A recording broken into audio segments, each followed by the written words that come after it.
Alright, magandang araw, panibagong vlog.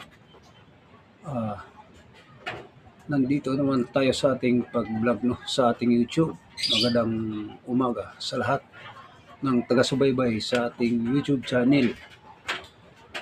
Daniel Liba. Nais po, ako ay nagpasalamat sa inyo upang ang rate natin ay umabot na sa 2,000, no? So, good morning sa lahat nating mga minamahal nating mga viewers.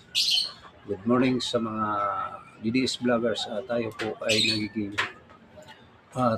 ay naging success sa bawat isang mamayang Pilipino.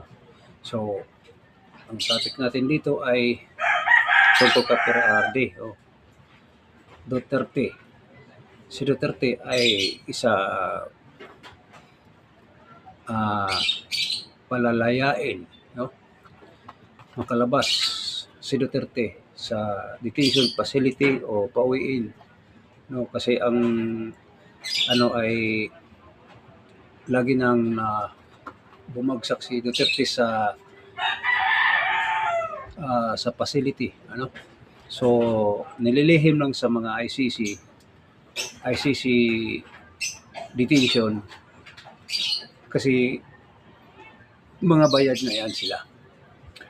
Maliban sa bayad, mga komunista yung ICC, no? So, kaya doon sila dinala ang mga umaayaw sa ICC. So, madalit sabi, pinagdesisyonan na sa mga senador na mga kakampi ni Duterte, pinagbuto-butuhan kung sino ang oo o hindi.